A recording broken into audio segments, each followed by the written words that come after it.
It's been a minute and I almost forgot that I had this blower sitting on the shelf waiting for its day, and that day has finally come. So this blower has been a real mystery as to why it wouldn't start. But I did get a lot of great advice from the last video, and today we're going to be looking at what a lot of them have been saying all along, which is to check the flywheel. In today's video, we're going to be looking at this really cheap leaf blower, and the problem is that despite having spark, compression, and fuel, it still wouldn't start. The worst part is that it wouldn't do anything besides make a pop, but it seems to be coming from the carb and not the exhaust. Now, a lot of the comments recommended that we check the flywheel, but that's a lot easier said than done. Now, I'm going to try and repair this leaf blower, but yours might be different, so this might not work on yours. So if things are not working out for you like in the video, please ask about it, and I'll be glad to answer your questions.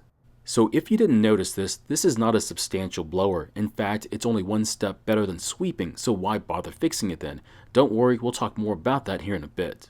So here's the problem. To get to the flywheel, we need to take the entire blower apart, which you might not have to do on a better blower. However, most manufacturers don't expect the flywheels to be replaced, so they're typically not easy to get to.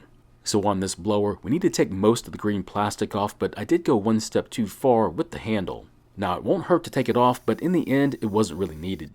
Now, I didn't need to take the carb off either, but it would have limited my choices when trying to film the repair. So how is the flywheel related to the ignition timing? Simple, the flywheel is keyed to the crankshaft. What it means is that the spark is supposed to happen at a certain time, but if the key is sheared, the spark will happen, but at the wrong time. The spark is supposed to happen in a very small window in time, and if it doesn't, it'll make the engine run poorly or not at all. And if you're wondering, no, you don't need to use a power tool to help take apart the blower, but it helps out a lot. Just be careful when putting the blower back together because you could damage the threads. Now there are ways to repair them, but it's very limited because it's only plastic. The only good thing about taking apart a cheap blower is that there aren't many fasteners holding it together. Now with the blower housing separated, we'll need to remove the impeller, which will then give us access to yet again even more fasteners. To make things a bit easier, I'd recommend finding a way to organize all the nuts and bolts you take off. That way, it not only makes it easier to put back together, but you're less likely to lose them too. The biggest concern, at least for me, is making sure you don't mix up the fine thread bolts with the ones that are coarse thread. And if you do mix them up, you could end up damaging the threads beyond repair, and it might just derail the entire project. Now, I didn't show it, but once I realized that the handle did not need to come off, I went ahead and put it back on. I did this because it'll keep me from having to keep track of it and not misplace it, which is a huge plus. The last thing we need to take off is the lower plastic cover on the engine, which should give us access to the flywheel. Now the spark plug wire goes through that cover and it's kind of a pain to deal with, so I'm not going to mess with it. Also, try not to forget the order of all the spacers and washers that go onto the crankshaft. If you do, you could cause the impeller to make contact with the housing or something else and cause problems when you try and pull on the rope.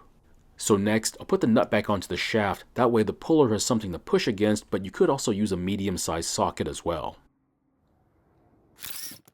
Now you don't need to use a puller to get the flywheel off, but it's quite handy to have one.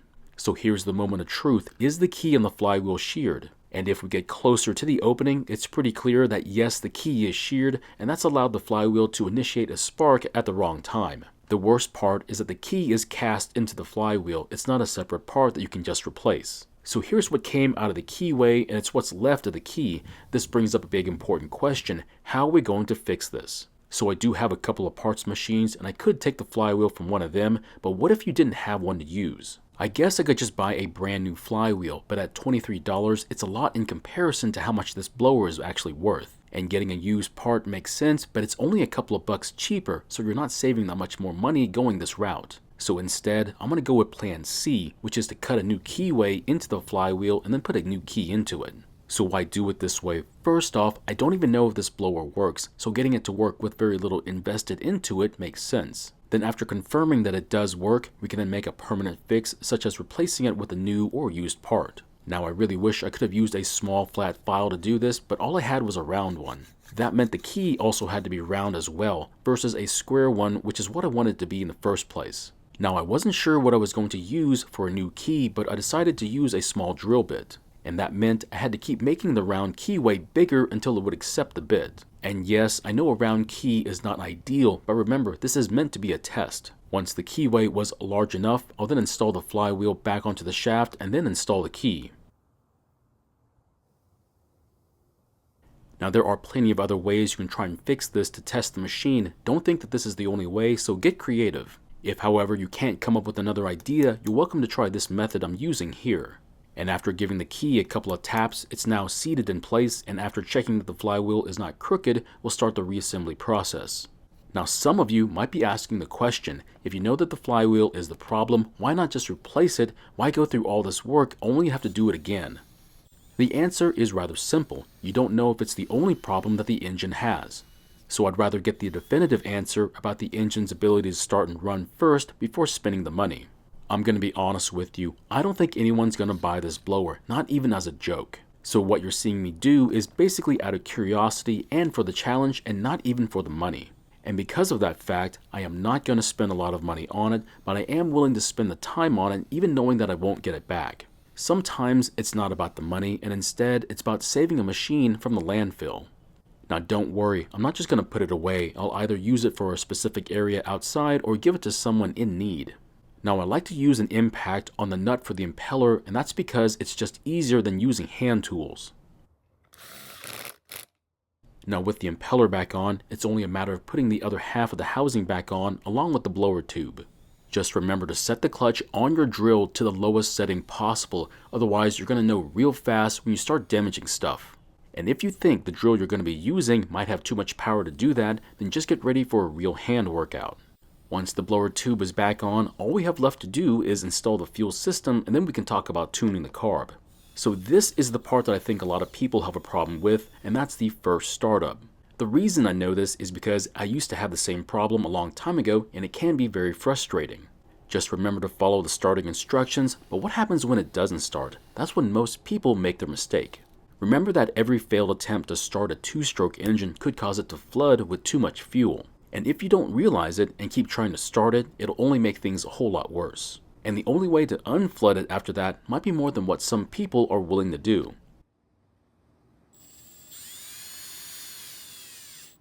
So on this particular carb, you'll need a special tool to be able to make fuel adjustments. And if you need these, they can be found online and they are quite affordable.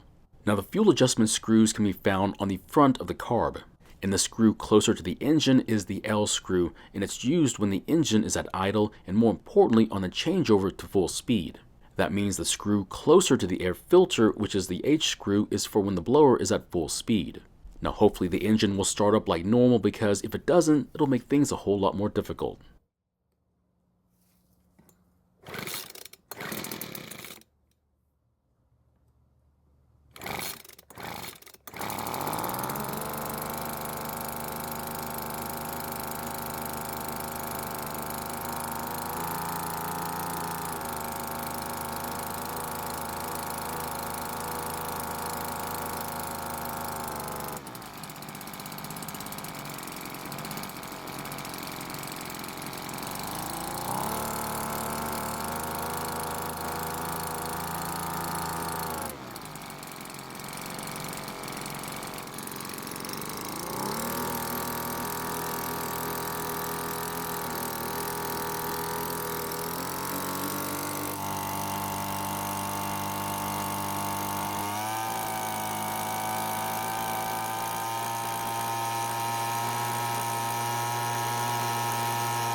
If you were getting paid by the hour and not by the job, this would be the blower for you.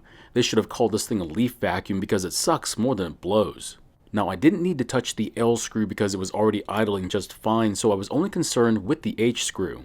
Now basically, I carefully turned the screw until I found when the engine speed was the fastest, but you cannot leave it that way.